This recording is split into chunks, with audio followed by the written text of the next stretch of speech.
मैं इस वीडियो में बात करने वाला हूँ टेंस एक्सरसाइज के बारे में। और इस टेंस में स्पेशली हम सीखने वाले हैं वर्ब का यूजेज के बारे में, यानी वर्ब जो है इसका इस्तेमाल कैसा होता है। ऐसे तो वर्ब जो है दो तरीके के होते हैं, एक हेल्पिंग वर्ब और एक जो होता है मेन वर्ब। इन दोनों का इस्तेमालों को हम देखेंगे, यानी हेल्पिंग वर्ब का इस्तेमाल कहाँ होता है और मेन वर्ब का इस्तेमाल कहाँ होता है इस टेंस में। और सबसे पहले मैं क्लियर कर दूं कि किसी भी सेंटेंस में अगर मेन वर्ब ना दिया हो, मेन वर्ब का क्या मतलब, जैसे प्ले, कम, गो, यानी उठना, जाना, हंसना, रोना, ये क्या है, मेन वर्ब है। और हेल्पिंग वर्ब क्या है, is, am, are, was, were, need, dare, ये सब क्या है, हेल्पिंग वर्ब है। यानी अगर मेन वर्ब सेंटेंस में ना दिया हो तो हेल्पिंग वर्ब को ही हम मेन वर्ब मान के बनाएंगे। तो इस वीडियो में हम देखने वाले हैं इसका यूजेस कैसे और कहाँ पे होता है। बस कंटिन्यू आप बने रहिए, कम से कम टाइम में मैं क्लियर कर दूंगा। हमने यहाँ पे लिखा है दे क्रिकेट नाउ। जब नाउ आ गया यानी अभी काम ये जारी है, वर्तमान की ये बातें कर रहा है, ये काम जारी है, तो इसके साथ हम आर प्लेइंग का इस्तेमाल करेंगे। यानी they are playing cricket now. और ये जो सेंटेंस है प्रेजेंट कंटिन्यूअस में आ जाएगा। प्रेजेंट कंटिन्यूअस में ये जो सेंटेंस आ जाएगा। जब कोई काम जारी हो तो वो कंटिन्यूअस में आता है।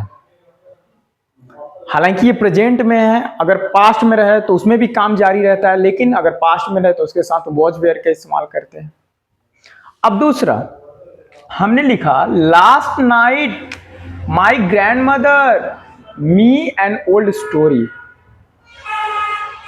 तो ये जो सेंटेंस है कह रहा है कि लास्ट नाइट मतलब बीती हुई रात को, जो वो रात क्या है, बीत चुका है, अंतिम रात को ये बातें कर रहा है। तो जो बीत चुका है, my grand mother me an old story. तो ये जो सेंटेंस है सिंपल पास्ट टेंस का है। यानी सिंपल पास्ट टेंस में वर्ब का सेकंड फॉर्म इस्तेमाल होता है। तो वर्ब का सेकंड फॉर्म इसमें होगा टोल्ड। यानी last night my grand mother told me and old story. मतलब अंतिम रात को मेरी दादी ने मुझे एक कहानी सुनाई।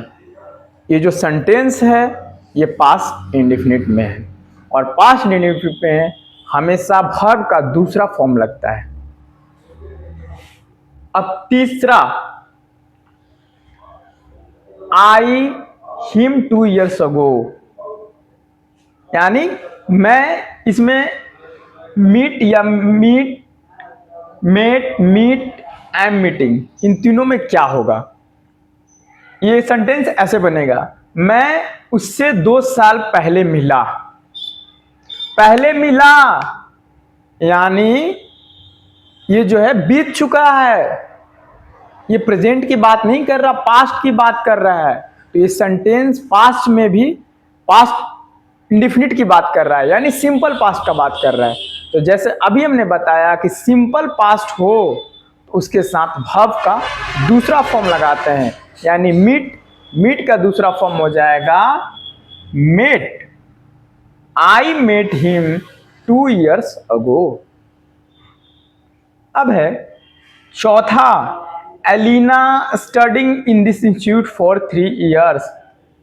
मतलब अलीना 3 वर्षों से इस इंस्टीट्यूट में स्टडी कर रही है, पढ़ रही थी, तो सॉरी, पढ़ रही है। तो मैं बता दूं कि जब ईयर्स हो 3 ईयर्स 2 ईयर्स यानी समय का इस गिवन किया हो और उसके साथ फॉर या सिंस हो तो हम उसमें देखेंगे ये कैसे बनेगा। इसमें तो कोई मेन वर्ब नहीं है। मेन वर्ब यानी प्ले, सिट, गो, कम, इसमें कोई कुछ भी नहीं है। हमने स्टार्टिंग में ही वीडियो में बताया कि जब सेंटेंस में मेन वर्ब ना हो तो उसके साथ हम उनको अगर ना दिया हो तो उनके जगह पे हम हेल्पिंग वर्ब को यानी is, am, are, was, were और नीड, डेयर, उन्हीं को हम मेन वर्ब मान के सॉल्व करते हैं। तो इसमें हो जाएगा आपका हैज बीन, यानी Elina has been studying in this institute for 3 years, यानी एलिना जो है 3 वर्षों से इस इंस्टीट्यूट में स्टडी कर रही है। अब अगला है my father the newspaper every morning, यानी माई फादर रीड का फॉर्म इसमें बताना है। पढ़ना, हंसना, क्या मेन वर्ब इसमें दिया हुआ है। तो मेन वर्ब में कौन सा फॉर्म आएगा ये हम देखेंगे। ये जो है my father the newspaper every morning, मेरे पिता प्रतिदिन न्यूज़पेपर पढ़ते हैं। तो एवरी मॉर्निंग आ गया और माई फादर्स यानी सिंगुलर सब्जेक्ट आ जाए और एवरी मॉर्निंग आ जाए तो उसके साथ हम वर्ब का चौथा फॉर्म वर्ब का 5वां फॉर्म लगाते हैं, यानी एस या ईएस। इसमें हो जाएगा रीड्स। मेरे पिता प्रतिदिन न्यूज़पेपर को पढ़ते हैं।